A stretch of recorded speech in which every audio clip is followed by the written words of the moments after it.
الحمد لله نحمده ونستعينه ونستغفره ونؤمن به ونتوكل عليه ونعوذ بالله من شرور انفسنا ومن سيئات اعمالنا من يهده الله فلا مضل له ومن يضلله فلا هادي له ونشهد ان لا اله الا الله ونشهد ان محمدا عبده ورسوله وصلى الله تعالى عليه وعلى اله واصحابه اجمعين اما بعد فاعوذ بالله من الشيطان الرجيم بسم الله الرحمن الرحيم وما ارسلناك الا رحمه للعالمين صدق الله العظيم. گرامی قدر حاضرین، اللہ تعالیٰ نے جناب محمد رسول اللہ صلی اللہ علیہ وسلم کو اس کائنات میں بھیجا. آپ صلی اللہ علیہ وسلم اس کائنات کے خلاصہ ہیں، یعنی اللہ نے اتنی مخلوقات پیدا کی، کہتے ہیں کہ 18,000 قسم کی مخلوقات اللہ تعالیٰ نے پیدا فرمائی. ان تمام مخلوقات میں انسانوں کو اللہ تعالیٰ نے فضیلت عطا فرمائی، اور انسانوں میں انبیاء کرام علیہ السلام کو فضیلت عطا فرمائی کہ نبیوں سے بہتر دنیا کا انسان نہیں ہو سکتا ہے، نبیوں کے برابر بھی نہیں ہو سکتا ہے، نبیوں کے پیر کی دھول بھی نہیں ہو سکتا ہے. اور ان تمام انبیاء کرام میں سب سے افضل، سب سے اشرف اور سب سے اعلیٰ جناب محمد رسول اللہ صلی اللہ علیہ وسلم کو اللہ تعالیٰ نے بنایا.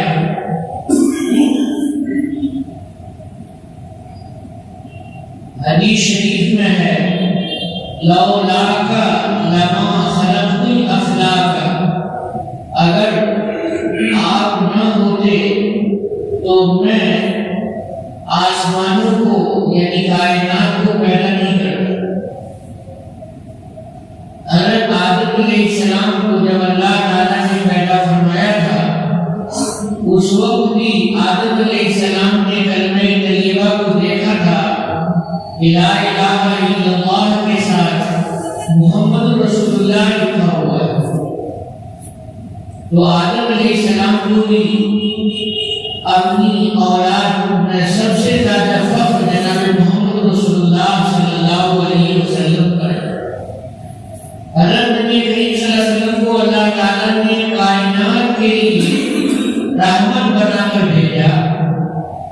کائنات یہاں پر عالمین ارشاد فرمایا اللہ تعالیٰ نے وما ارسلناک الا رحمۃ للعالمین. عالم کی جمع ہے عالمین. عالم کے معنی دنیا میں جتنی چیزیں ہیں سب عالم ہیں، چاہے وہ حیوانات ہوں، چاہے وہ نباتات ہوں، چاہے وہ جمادات ہوں. حیوانات جس میں روح ہے جیسے انسان اور جانور، اور نباتات جیسے پودے، پیڑ پودے اگتے ہیں یہ نباتات کہلاتے ہیں، اور جمادات مٹی، پتھر، اینٹ وغیرہ وغیرہ. تو اللہ تعالیٰ نے رحمت بنا کر بھیجا رسول اللہ صلی اللہ علیہ وسلم کو. وہ پوری کائنات کے لیے رحمت بنا کر کے بھیجا، عالم کے لیے، عالم کے ہر فرد کے لیے رحمت بنا کر کے بھیجا. غور فرمائیے کہ اللہ کے نبی صلی اللہ علیہ وسلم کا کلمہ پڑھنے والا اگر کوئی نہ رہ جائے تو یہ دنیا باقی رہے گی؟ نہیں رہے گی. نہ تو انسان باقی رہیں گے، اور نہ تو جین باقی رہیں گے، اور نہ ہی حیوانات باقی رہیں گے، اور اور نہیں پیڑ پودے باقی رہیں گے اور نہیں اور کوئی چیز باقی رہے گی، ساری دنیا کو اللہ تعالیٰ بہو بالا کر دیتے ختم ہو جائے گی۔ تو حضرت نبی کریم صلی اللہ علیہ وسلم کے نام کے ساتھ اللہ تعالیٰ نے اپنا نام لگایا ہے، اور دن میں 5 وقت اذان میں اللہ کے نبی صلی اللہ علیہ وسلم کا نام محمد اللہ کے نام کے ساتھ پکارا جاتا ہے۔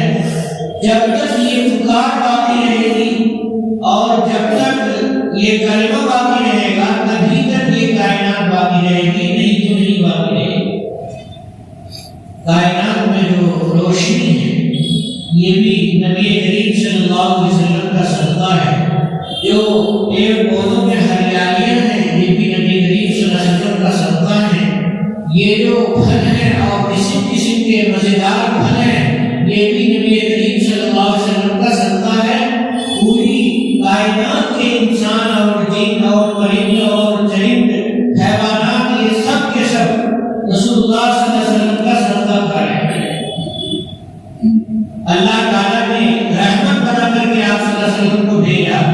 سورہ توبہ میں حضور صلی اللہ علیہ وسلم کے لیے اللہ تعالیٰ نے کئی بھاری بھرکم الفاظ استعمال فرمایا عزیز علیہ ما عنتم حریص علیکم وبالمؤمنین رؤوف رحیم۔ فرمایا اللہ تعالیٰ نے کہ یہ جو پیغمبر ہیں یہ اتنے شفیق ہیں کہ تم لوگوں کو جو تکلیف ہوتی ہے اس تکلیف سے بہت زیادہ یہ پریشان ہوتے ہیں۔ رسول اللہ صلی اللہ علیہ وسلم کو بڑا شاق گزرتا ہے، وہ بڑی شاق گزرتی ہے وہ تکلیف جو امت کو ہوتی ہے، تو حضور ذرہ برابر نہیں چاہتے کہ امت کے کسی فرد کو کوئی پریشانی لاحق ہو جائے، ہرگز نہیں چاہتے۔ صحابہ کرام کو مکہ مکرمہ میں تکلیفیں دی جاتی تھی، مارا جاتا تھا، پیٹا جاتا تھا کلمہ پڑھنے کی وجہ سے، کیونکہ وہ لا الہ الا اللہ کے ساتھ محمد رسول اللہ بھی پڑھتے تھے۔ مشرکین اللہ کو مانتے تھے لیکن اس کے ساتھ ساتھ شریک کو مانتے تھے۔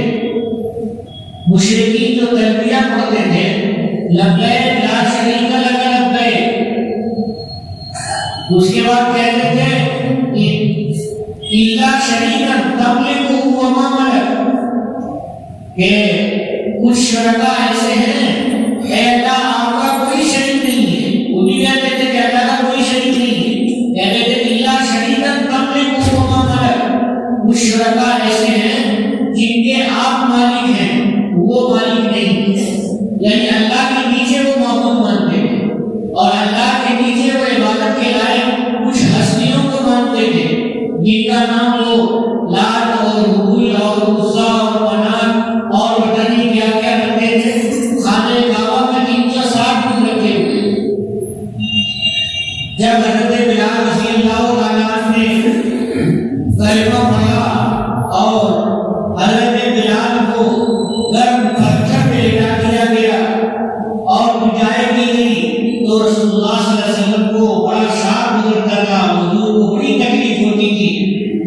حضرت عبداللہ ابن مسعود رضی اللہ تعالیٰ عنہ نے قرآن پاک زور سے پڑھا تو مشرکین نے ان کو مارا اور بہت زیادہ تکلیف دی اور اذیت دی، جس کی وجہ سے بھی رسول اللہ صلی اللہ علیہ وسلم کو بہت تکلیف ہوتی تھی۔ خود حضور کو گالیاں دیتے تھے اور رسول اللہ صلی اللہ علیہ وسلم کے بدن پہ کوڑے پھینک دیتے تھے اور طرح طرح کی سزائیں اور طرح طرح کی تکلیفیں صحابہ کو اور حضور کو دیتے تھے، یہاں تک کہ صحابہ کرام مجبور ہو کر کے حبشہ کی طرف جانے لگے، حبشہ کی طرف ہجرت کرنے لگے، اور اس کے بعد اللہ تعالیٰ کا حکم ہوا تو سارے کے سارے لوگ حبشہ سے بھی واپس آئے اور مدینے میں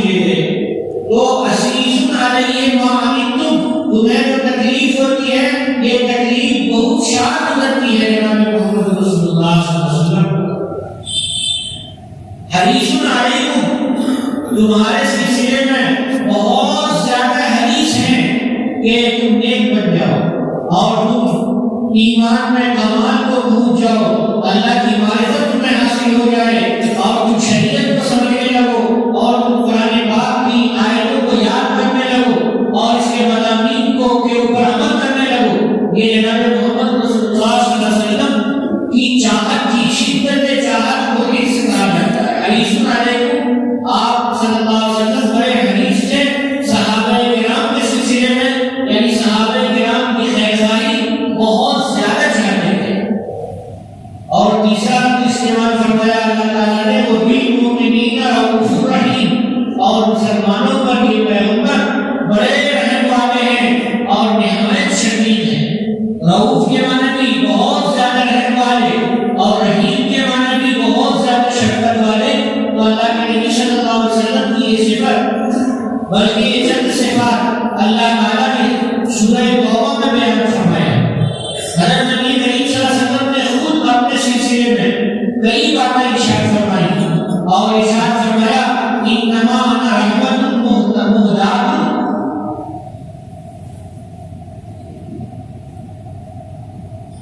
انما انا رحمت مہدات برفع قوم وخفض آخرین۔ یہ حدیث شریف لکھی ہوئی ہے ابن کثیر میں اور ابن عساکر نے بھی لکھی ہے، انما انا رحمت مہدات برفع قوم وخفض آخرین۔ سمجھنے کی چیز ہے کہ مہدات کہتے ہیں ہدیہ دیا ہوا، تحفے میں جو چیز بھیجی جاتی ہے وہ مہدات کہلاتی ہے۔ تو حضرت نبی کریم صلی اللہ علیہ وسلم جو رحمت کے طور پہ بھیجے گئے ہیں وہ اللہ کی طرف سے ہمارے اور آپ کے لیے تحفہ ہے۔ انا رحمت مہدات، میں تحفے میں بھیجی ہوئی رحمت بنا کر کے بھیجا گیا ہوں۔ اور انما ارشاد فرماتے ہیں، انما کے معنی صرف، یعنی میں صرف تحفے کے طور پہ بھیجی ہوئی رحمت تمہارے طرف آیا ہوں اور میں سراپا رحمت ہوں۔ تو اس لیے رسول اللہ صلی اللہ علیہ وسلم کی رحمت عام ہے کائنات کے ہر فرد کے لیے، اللہ کے علاوہ کائنات کے ہر فرد کے لیے رسول اللہ صلی اللہ علیہ وسلم کی رحمت عام ہے۔ اس رحمت عامہ کو حضور نے اس میں بیان فرمایا۔ اسی کو اللہ تعالیٰ نے وما ارسلناک الا رحمۃ للعالمین سے تعبیر فرمایا۔ حضرت نبی کریم صلی اللہ علیہ وسلم نے فرمایا برفع قوم وخفض آخرین، کہ ایک قوم کو بلندی اور اونچائی دے کر کے دینے کے لیے میں آیا ہوں۔ جب بلندی اور اونچائی میں دے دوں گا تو یہ میری طرف سے رحمت ہوگی، اور ایک قوم کو میں نیچے کروں گا۔ وہ کون سی قوم ہے؟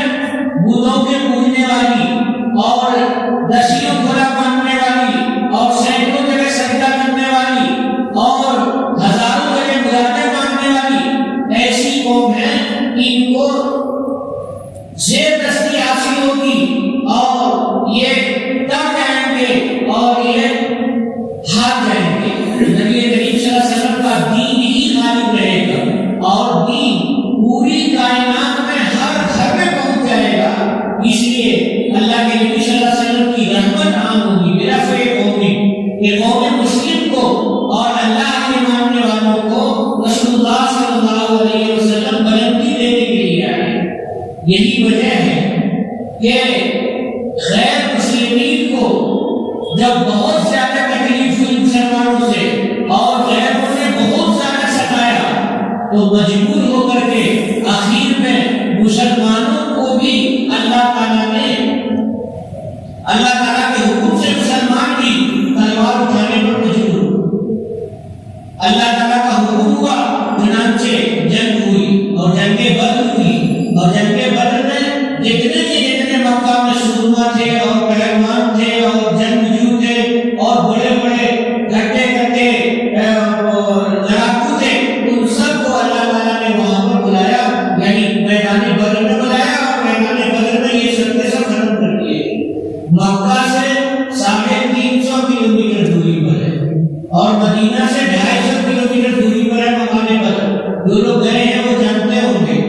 تو اس لیے اتنا دور تھے وہ مکہ سے کہ کوئی اپنا آدمی پانی پلانے کے لیے بھی نہیں آ سکتا تھا، اور وہاں پر بالکل بے یار و مددگار کر کے اللہ تعالیٰ نے چھوڑ دیا۔ چند مسلمان تھے، یعنی 313 یا 319 مسلمان تھے، اور انہوں نے 1000 کے لشکر کو شکست دی تھی۔ یہ انسان کا کام نہیں ہے، یہ اللہ تعالیٰ کی خصوصی مدد کی وجہ سے اللہ تعالیٰ نے رسول اللہ صلی اللہ علیہ وسلم کو رحمت بنا کر کے بھیجا کہ اس زمین پر صرف کلمہ طیبہ کی بلندی رہے گی، اور کلمہ شرک کی بلندی نہیں رہے گی، کلمہ طیبہ کی بلندی رہے گی۔ اور صحابہ کرام جس طرف بھی نکلے انہوں نے دین کو لیا اور اسلام کو لیا اور پہنچایا۔ چنانچہ اپنے ہندوستان بھی حضرت عمر فاروق رضی اللہ تعالیٰ عنہ کے زمانے میں چند صحابہ آئے تھے، اور پھر حضرت عثمان کے زمانے میں بھی آئے، اور پھر حضرت علی کے زمانے میں بھی آئے، پھر حضرت معاویہ کے زمانے میں بھی آئے، اور پھر تابعین کا دور آ گیا تو حجاج بن یوسف کے زمانے میں بھی مسلمان یہاں آئے تابعین، اور انہوں نے دین کو پھیلایا، اسلام کو پھیلایا، اور کیرلا کے علاقے میں ایک مسجد بنائی، اور ادھر جو مالابار ہے اور ادھر بھروچ کے علاقے میں بھی آئے، یعنی گجرات کے علاقے میں بھی آئے، اور سندھ کے علاقے میں بھی آئے۔ غرض یہ کہ صحابہ کرام سمندروں کے راستے سے آئے۔ بعض کتابوں میں قدیم ہندوستانی محدثین نامی ایک کتاب میں ڈاکٹر محمد شریف قاسمی نے 22 صحابہ کرام کے نام لکھے ہیں کہ جنہوں نے ہندوستان میں آ کر کے حدیث شریف کو پھیلایا ہے۔ 22 صحابہ کرام کا نام لکھا ہے۔ تو صحابہ نے دین کو پھیلایا، اللہ کی رحمت کو پھیلایا، جس کی وجہ سے ہمیں اور آپ کو دین مل گیا۔ وہ ہمارے آباء و اجداد خوش نصیب تھے، انہوں نے کلمہ پڑھ لیا، ورنہ تو آج کلمہ کو تلاشنا اور ایمان کو قبول کرنا بہت مشکل ہو جاتا ہے۔ جیسے کہ آج مشرکین ایسے ہیں کہ وہ کلمہ کو تلاش رہے ہیں اور سمجھنا چاہ رہے ہیں، لیکن مسلمانوں کو دیکھتے ہیں کہ مسلمانوں کی حالت بہت بری ہے۔ ایسے مسلمان ہیں جن کو دیکھ کر کے یہود و نصارہ بھی شرماتے ہیں، سارے گناہ کرنے والے مسلمانوں میں مل جاتے ہیں۔ یہ جو مسلمانوں میں گناہ کرنے والے مل جاتے ہیں یہ اسلام کو بدنام کر رہے ہیں۔ پہلے لوگوں کو دیکھ کر کے، مسلمانوں کو دیکھ کر کے لوگ اسلام قبول کر لیتے تھے، اور اب مسلمانوں کو دیکھ کے لوگ اسلام نہیں قبول کرتے ہیں۔ وہ کتابوں کو پڑھتے ہیں، انٹرنیٹ میں اسلام کو پڑھتے ہیں، اور مختلف لائبریری میں جا کر کے دیکھتے ہیں کہ اسلام کیا ہے اور مسلمان کیسے ہیں۔ تو پہلے کے مسلمانوں کو جو دیکھتے ہیں اور پڑھتے ہیں تو انہیں یقین نہیں ہوتا ہے کہ آج کے مسلمان بھی مسلمان ہیں۔ غرض یہ کہ رسول اللہ صلی اللہ علیہ وسلم نے ایک قوم کو بلندی دی اور دوسری قوم کو پست کیا اور شکست دیا، اور کفر اور شرک تو ویسے بھی شکست میں ہے کہ کفر کے پاس کوئی دلیل نہیں ہے اور شرک کے پاس کوئی دلیل نہیں ہے۔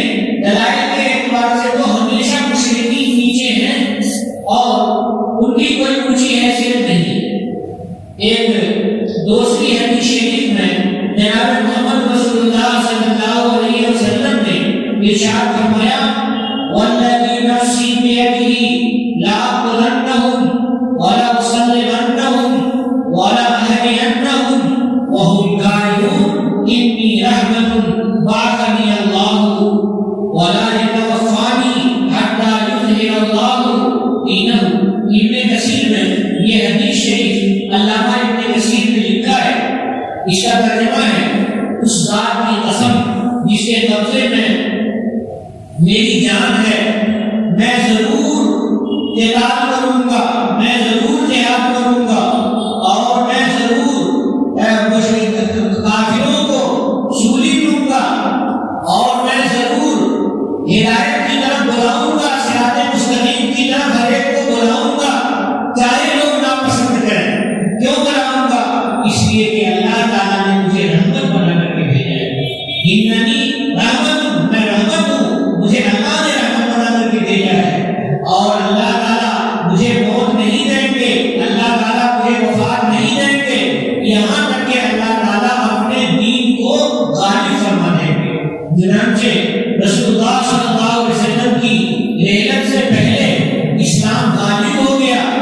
یعنی مکہ مکرمہ میں حجۃ الوداع کے موقع سے باضابطہ اعلان کر دیا گیا کہ کوئی ننگا آدمی طواف نہیں کرے گا خانہ کعبہ، اور مشرک کوئی حدود میں داخل نہیں ہوگا، حدود حرم میں داخل نہیں ہوگا، اور اس طرح کے بہت سارے اعلانات کیے گئے جس میں اسلام غالب ہو گیا۔ جب اللہ تعالیٰ نے اسلام کو غالب کر دیا تب جناب محمد رسول اللہ صلی اللہ علیہ وسلم کو اللہ تعالیٰ نے اپنی بارگاہ میں بلا لیا۔ تو یہ حدیث شریف بھی بتا رہی ہے کہ رحمت کا مطلب یہ نہیں ہے کہ جہاد کرنا رحمت کے خلاف تھا اور حضور نے رحمت کے خلاف کیا، نہیں، یہ جہاد کرنا تو مجبوری تھی۔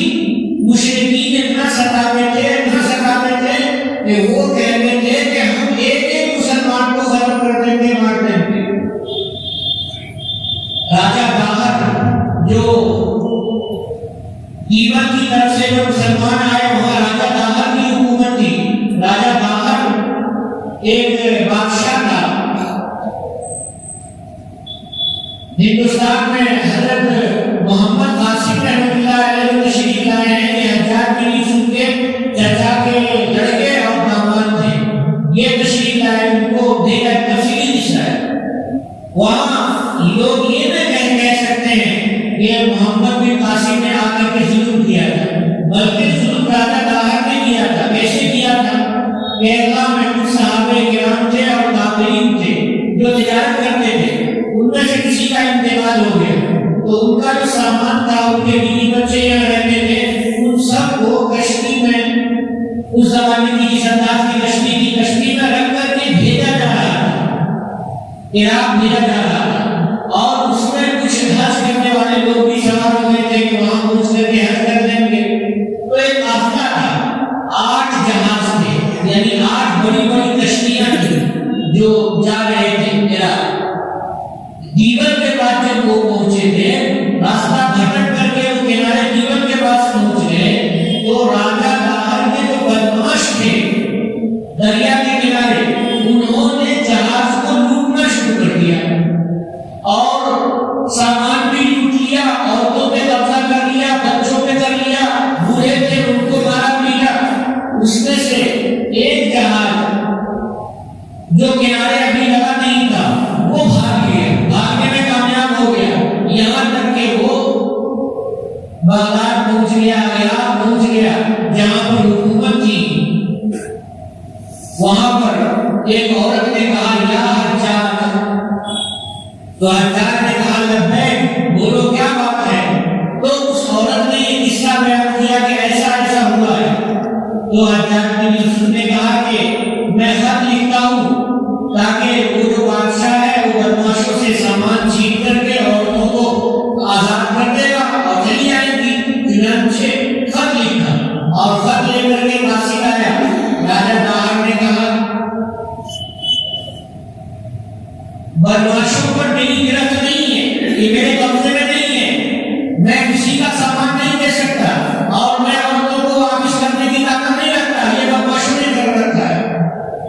حالانکہ وہ عورتیں راجہ کے محل میں تھی، بعد میں جب جنگ ہوئی ہے اور جب آزادی ہوئی ہے تو وہ عورتیں راجہ کے محل میں تھی۔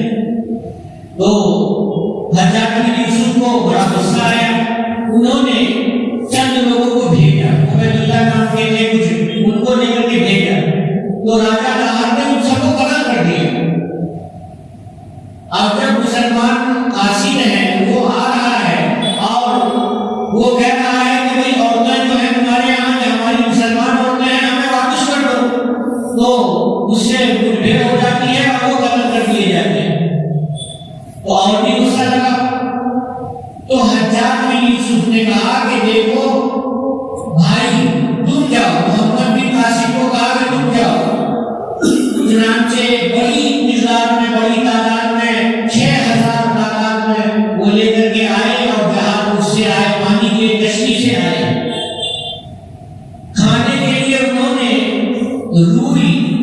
روئی کو سرکے میں بھگو دیا تھا اور یہ کہا تھا حجاج بن یوسف نے کہ وہاں جا رہے ہو، وہ ریتیلا علاقہ ہے، راجستھان کا ایریا ہے نا، وہ تو مٹی ہے، وہاں پانی نہیں ہے، تو یہ روئی ہے، اس کو کسی جوڑے سے پانی میں ڈال